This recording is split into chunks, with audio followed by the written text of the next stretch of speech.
Olá, meus queridos irmãos e minhas queridas irmãs, bom dia! É um prazer estar aqui mais uma vez para estudarmos juntos a Palavra de Deus.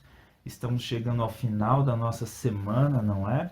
Estudamos essa semana sobre a esperança do Novo Testamento, a esperança da ressurreição, e hoje nós estamos aqui para finalizar, para encerrar os nossos estudos sobre esse tema nessa semana, não é? E aí, antes de nós entrarmos aqui no fechamento da lição, vamos orar a Deus e pedir que Ele se faça presente conosco? Oremos. Senhor Deus, muito obrigado, Pai, por mais um dia de vida. Obrigado porque o Senhor tem nos preservado. Obrigado pela esperança que nós aprendemos ao longo dessa semana sobre a ressurreição na volta de Cristo. Nós te agradecemos por tantos ensinos preciosos da Tua palavra que nos dão esperança, Senhor, para viver. E mesmo que venhamos a provar a morte, mesmo que algum querido venha provar a morte, temos a esperança da ressurreição quando Cristo voltar. Temos a esperança desse reencontro maravilhoso e que isso aqueça o nosso coração e nos conforte diante de momentos difíceis. Senhor, nesse momento também suplicamos a presença do Teu Espírito Santo para nos ensinar aqui mais uma vez. E suplicamos, Senhor, o perdão dos nossos pecados. E nós clamamos isso no precioso nome de Cristo Jesus. Amém. Bom, queridos irmãos e queridas irmãs, a lição, como toda sexta-feira, começa aqui com algumas recomendações de leitura.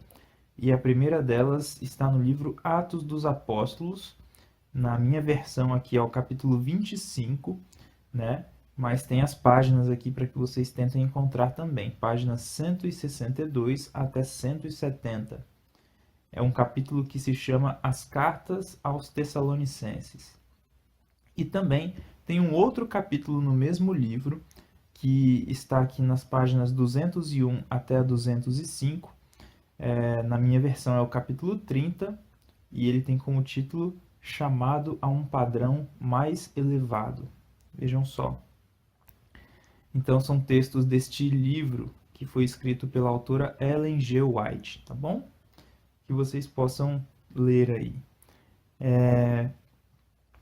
Agora, nós temos aqui um comentário na lição que vai começar aqui com uma citação de um autor chamado Stephen Cave.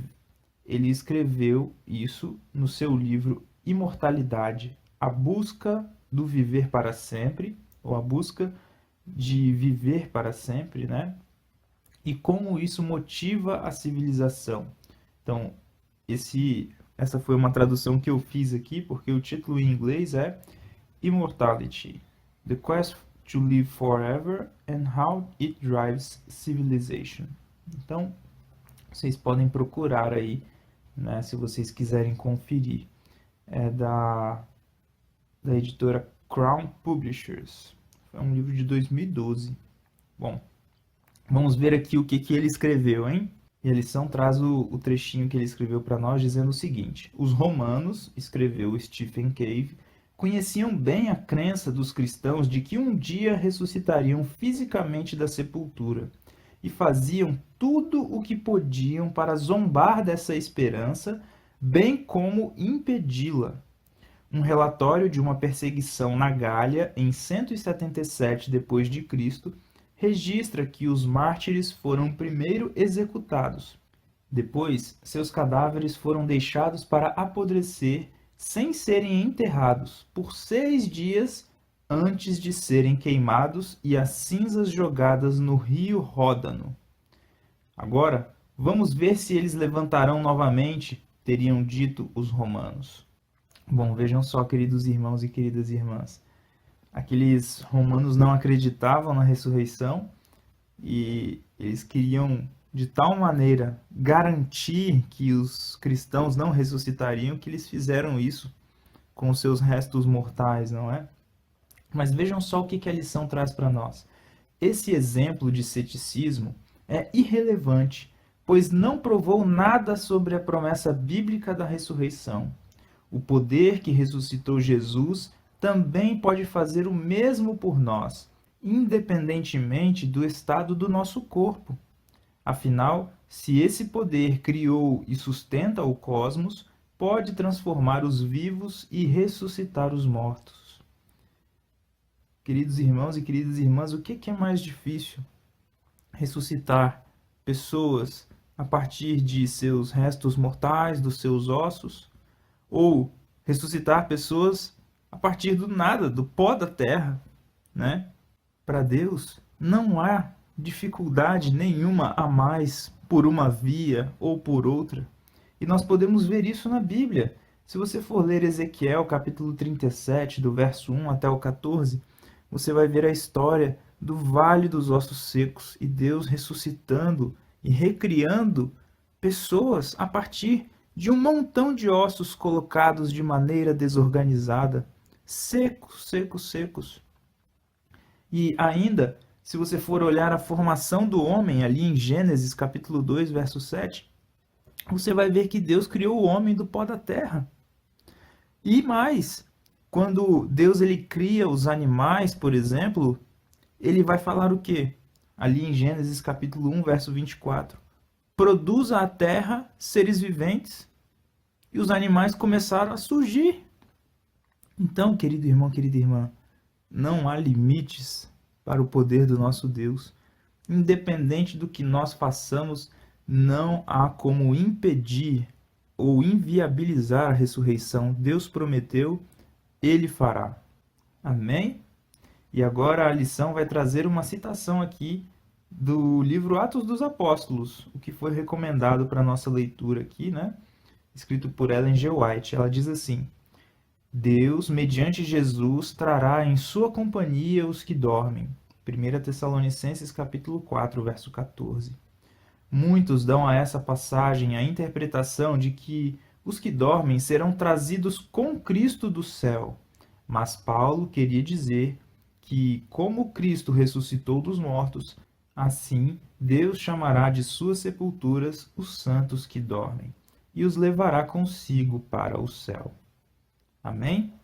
Então, nós vimos aqui, não é que as pessoas já estarão com Cristo. E nós vamos até falar um pouquinho mais sobre isso nas perguntas para consideração. Não é? Temos aqui 4 perguntas para consideração, para fechar a lição. E a primeira diz assim: alguém disse, a morte aniquila você. Ser aniquilado completamente destrói o sentido da vida. Que esperança temos contra essa falta de sentido? E aí, meus queridos irmãos e queridas irmãs, nós temos a esperança de quê? Da ressurreição. Essa é a nossa esperança. Isso é o que dá sentido à nossa vida. Sabe, existem muitas coisas que podem dar sentido à nossa vida. Não só a esperança da ressurreição. Mas nós vimos essa semana que se a nossa vida e a nossa esperança se limita somente às coisas desta vida, não é?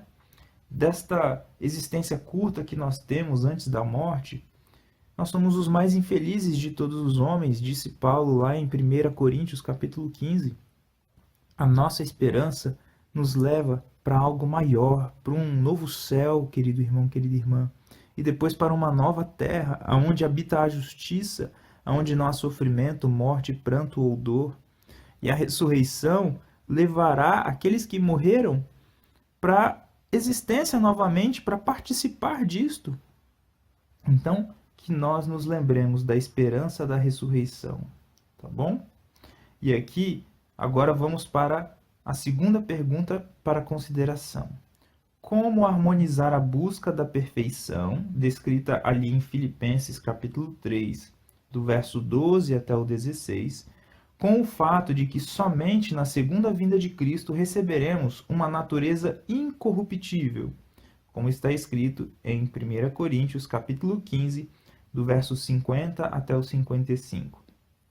Essa é uma pergunta muito pertinente, muito importante, porque assim, tem muita gente que fala assim, nós vamos pecar até Jesus voltar, só quando nós formos glorificados por ocasião da volta de Jesus, que é isso que fala aqui em 1 Coríntios capítulo 15, quando nós formos revestidos de incorruptibilidade, é então que nós vamos ser santos de verdade, não é? E que não vamos errar mais. E só lá, Então, aqui a gente continua errando, e aí as pessoas usam isso como uma desculpa para pecar, uma desculpa para condescender com as suas paixões. Sabe, querido irmão, querida irmã? Uma desculpa de que todo mundo erra, então eu erro também. A gente não deve usar isso como desculpa para o pecado, sabe, queridos irmãos e queridas irmãs? E a palavra de Deus, ela traz alguns textos para nós que nos ajudam a entender que se nós não buscarmos a santificação, se nós não vivermos de maneira santificada, se nós não vivermos em novidade de vida, nós não estaremos prontos para o encontro com Cristo. E aí, olha só o que diz Hebreus, capítulo 12, verso 14. Hebreus, capítulo 12, verso 14, diz assim: Segui a paz com todos e a santificação, sem a qual ninguém verá o Senhor. Conseguem ver como esse texto é claro? Precisamos seguir a paz com todos e a santificação, sem a qual ninguém verá o Senhor. Se nós não vivermos o processo de santificação nesta vida, querido irmão, querida irmã, renunciando ao pecado, vivendo em novidade de vida, sendo transformados pelo Espírito Santo, manifestando os frutos do Espírito, se nós não vivermos isso, quando Cristo voltar, nós não estaremos no grupo que vai com Ele para o céu. Então, querido irmão, querida irmã, essa é um alerta muito grande que a palavra de Deus nos faz. E nós precisamos lembrar aqui, por exemplo, de outros textos. Romanos, capítulo 6. Paulo ali, ele vai falar sobre o quê? Sobre viver em novidade de vida. Como permaneceremos no pecado, nós que para ele morremos? E aí ele vai falar: vocês ignoram que quando vocês foram batizados em Cristo Jesus, vocês foram batizados na sua morte, vocês foram sepultados com ele no batismo, e depois vocês foram trazidos novamente para viver em novidade de vida? Eu estou parafraseando aqui, leia lá, Romanos capítulo 6. E aí Paulo vai falar para que o pecado não reine no nosso corpo mortal, mas que nós ofereçamos os nossos membros a Deus, não é? Para que nós não sejamos coniventes com o pecado. É uma luta que nós precisamos ter. Mesmo que a glorificação do corpo venha somente na volta de Cristo, a transformação do caráter, ela está acontecendo agora. É dia a dia. Nós não devemos ser indolentes, eu não sei se essa é a palavra que mais se encaixa, né? Mas nós não devemos ser negligentes, achando que a transformação de caráter acontecerá por ocasião da volta de Jesus.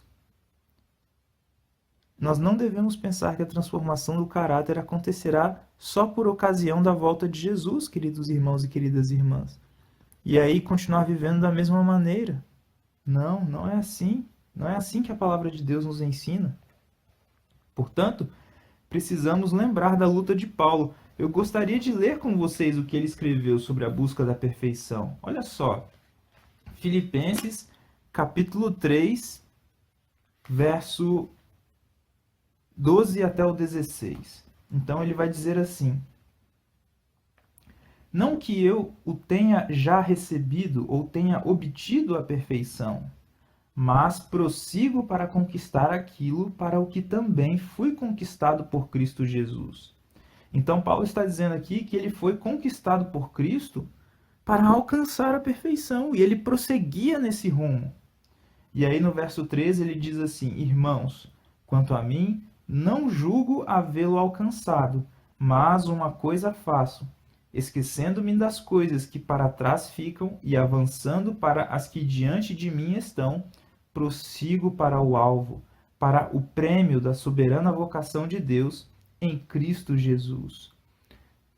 E aí, querido irmão, querida irmã, Paulo ele está falando aqui o seguinte: olha, eu julgo que eu não alcancei ainda, mas aquilo que ficou para trás, ficou para trás. A minha velha vida ficou para trás. Eu não vou voltar para ela. Eu vou prosseguir rumo ao alvo, rumo ao prêmio da soberana vocação.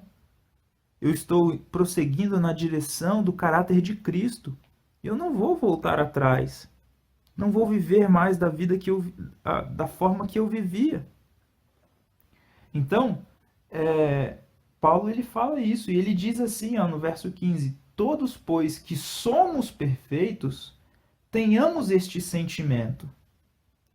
Vejam só o que ele fala.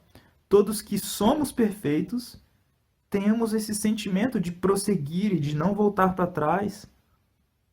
Olha, eu acho que eu não alcancei ainda, mas eu vou prosseguir e eu vou melhorar cada vez mais com a graça de Deus, e eu vou chegar lá no final e receberei o prêmio de Cristo, o prêmio da soberana vocação, do soberano chamado, né?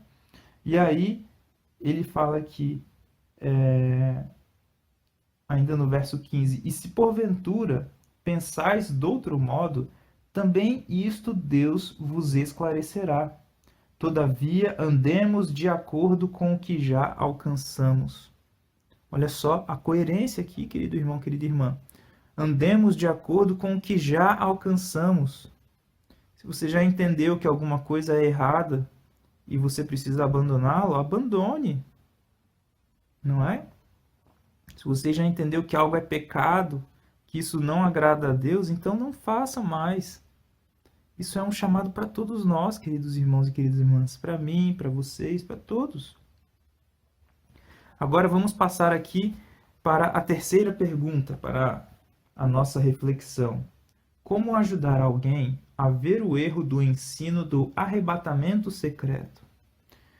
Bom, isso foi abordado na lição de quinta-feira, e apesar de nós não termos estudado juntos aqui, né, eu mandei um material para vocês, a doutrina do arrebatamento secreto, querido irmão, querida irmã, ela não tem um respaldo bíblico, no sentido de que nós temos evidências na palavra de Deus de que a volta de Cristo é visível.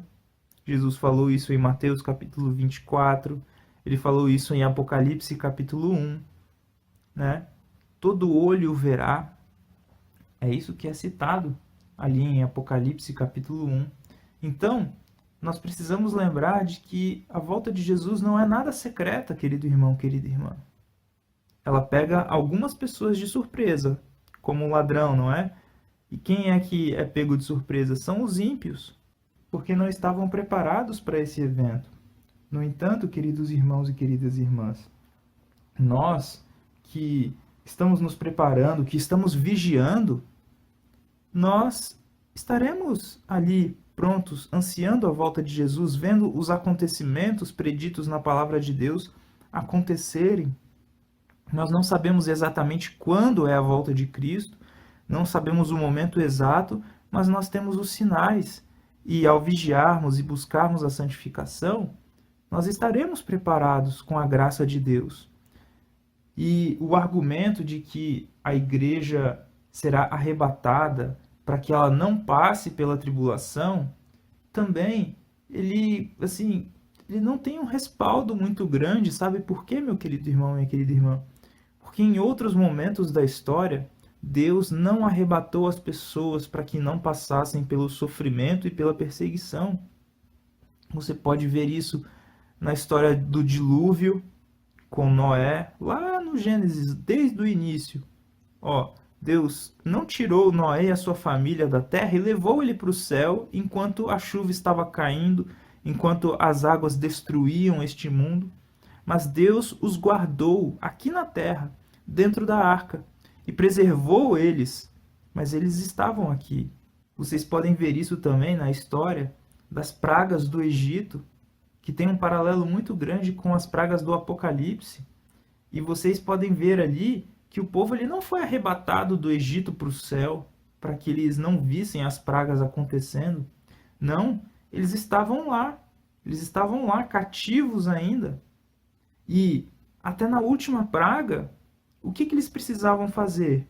Eles precisavam passar o sangue do Cordeiro, que simbolizava o sangue de Cristo, nas suas portas, para que o exterminador não entrasse ali e não matasse os primogênitos dos hebreus. E eles tiveram que fazer isso. Mas eles não foram arrebatados do Egito. E você pode ver isso em outras histórias também.